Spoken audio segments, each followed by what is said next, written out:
Okay, hi, I'm Cleo, and today I want to talk about my summer crafting plans.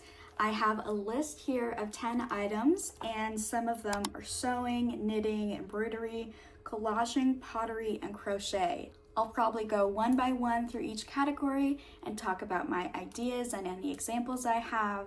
I think documenting all these ideas will help me keep on track to get all these projects done. Hopefully this video gives you some inspiration or ideas of projects to work on this summer. So yeah, we can get started. All right, I've moved over so I can show all the pictures of what I'm thinking of. The first category is embroidery, and I have one idea in mind. I'm really inspired by a YouTuber called Tessa Perlo. She makes very beautiful embroidered clothing and embroidery hoops. She does a lot of plants and animals and astrology kind of work. I love watching her videos and I'm really inspired by the flowers she embroiders. She typically works with linen, and I have several plain linen dresses, including this red one, and I thought it'd be really cute to add a flower embroidery on the top.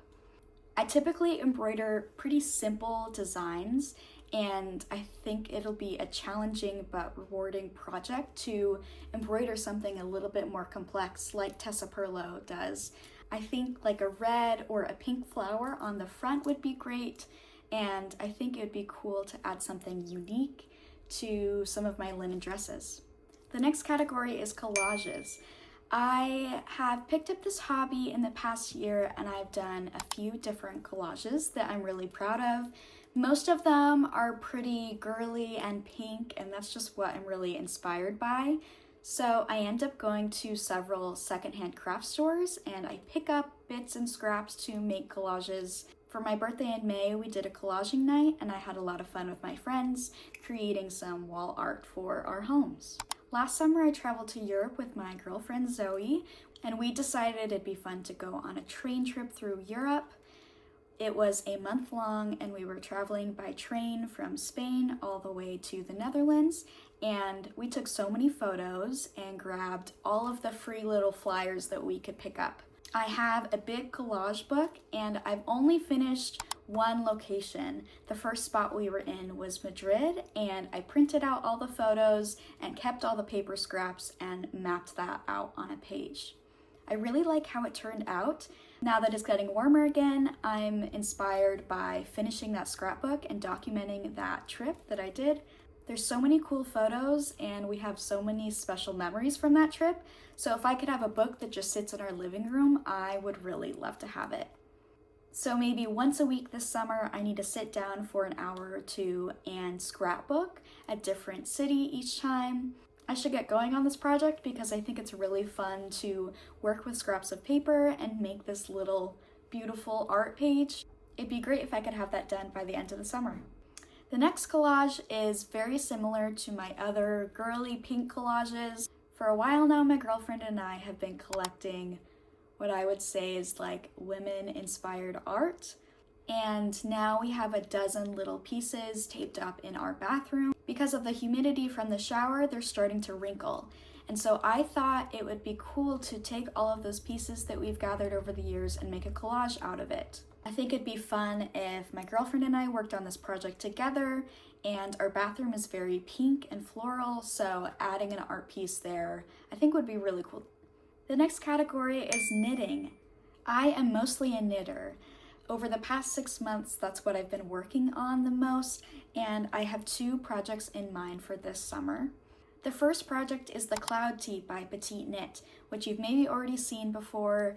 I'm using a green pure silk from Knitting for Olive, and I just finished the back yoke and I'm working on the front to connect it under the arms. This is my first summer knitting, and I really wanted a lightweight t-shirt that I could wear daily, and I'm excited to see how this project turns out. So far, I'm having an okay experience working with the pure silk. It gets in tangles really easily, but it's my priority project right now, and I've been working on it for at least an hour a day, so in the next couple of weeks, it'd be nice to get that done. The next knitting project is the Sabai top. I could totally be saying that wrong, but it seems like it's a very popular tank top basic that a lot of people are knitting. I love the wide neck and all the color varieties I've seen. I think I would love to do a sort of baby blue or light blue color. I can't remember what weight of yarn it's made out of, but I hope it's not fingering weight because my fingering weight cloud tee is taking forever. It seems like the construction is pretty simple, so maybe in July or August I can get started on that. The next category is sewing, and I have 4 different projects that I want to work on. 2 of them are from the sewing pattern designer named Sydney Graham. I've loved her videos for a long time, and I know her patterns are very popular. The first project is the Sandra skirt. I love the cinched-in waist and how it flows out to your ankles. I actually started that project this week, and unfortunately it was a fail. Several years ago, my mom gifted me some green linen from Blackbird Fabrics, and I was too scared to sew with it for so long because it's really nice. I decided to give the skirt a go, and unfortunately I knit too small of a size. I haven't finished the project yet, but it just doesn't fit nicely over my waist, so I'm probably gonna gift that to someone in my family. I'll try to thrift a secondhand 100% cotton or linen fabric so I can try making that skirt again. I already have a light green skirt and a dark blue skirt, so maybe a light blue or a flowy white would be a good idea. The next pattern is also by Sydney Graham. It's the Skyline dress. I love the cut of this dress, and I'm so inspired by all the artists that I've seen make it. I think the tie in the back is really cute, and I love the flexibility of cinching it in through the tube. I've made a ruffle skirt before, so I feel pretty confident that I can figure out how to make the bottom half. It's mostly the top half that I'm nervous about. And based on my sewing history, I know I need to size up because I typically don't follow seam allowances very well and end up cutting off several inches. I have some green floral fabric from Blackbird Fabrics that my mom also gifted me that I think would be a really great pattern for this dress. I'm not sure if I have enough fabric, so I need to somehow measure that fabric and try that skirt out. I already have this fabric, so I'll probably start this one this month or next month, so it'd be great to add that one to my collection. The next sewing project is a quilt block tapestry. I'm a very beginner quilter and I haven't actually completed a quilt. So far, I finished one quilt block that I turned into a wall tapestry. I put binding all the way around and just pinned it to my wall. I really like how it looks, so I think it'd be great to make a more complex design. I've found a lot of quilt blocks on Pinterest that I think are really cute, and I think that'd be an interesting way to add more texture to my wall art. I want to try to only use the scrap fabric I have. I have a lot of little scraps from when I was embroidering on shirts, so I think it'd be really cool to do a little mix-matched quilt block for my wall. The next category is crochet. I have not crocheted in maybe over a year. I ended up crocheting a lot 2 winters ago and I got really bad wrist pain, so I have to be really careful with how much I crochet in a day. But I thought it would be a good, easy start to make a bandana or a headband.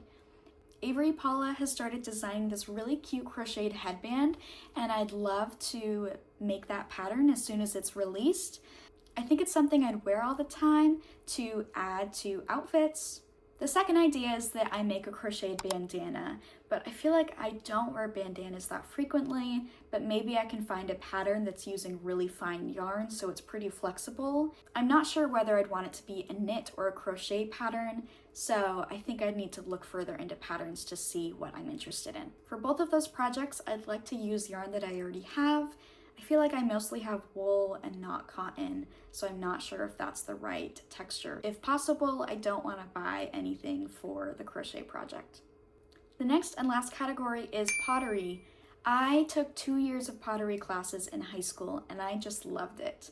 I mostly would make pottery on the wheel, and I really want more bowls or even plates. I don't have access to a pottery studio, so I'd probably have to sign up for a pottery class in Portland to rebuild my skills and then end up making a few plates. I really want to make simple bowls, but then change it up with different glazing or painting. I've seen several like swirl or stripe bowls that I think are cute, but also doing more abstract flowers or leaves on the outside would be great. I had a goal at the beginning of the year to take a pottery class, so I think this would be a good excuse to take one in Portland. I haven't made pottery in so long, and I still have some of the items I made all the way in high school at my home in Portland.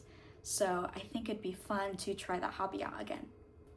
The 3 projects I'm going to get going on first, I think, is the cloud top by Petite Knit, the crocheted headband or bandana, and the flower embroidery that I'm going to put on a linen dress. Thank you so much for watching this video, and let me know what you're working on and the projects you want to get going on for this summer. I'll continue to share the process of making these items, and maybe it'd be fun to do a recap at the beginning of fall of everything I completed over the summer. I post a lot more on my Instagram and TikTok at Stitched by Cleo, so you can follow me there if you want to see more of my work. Again, thank you for watching, and I'll see you later.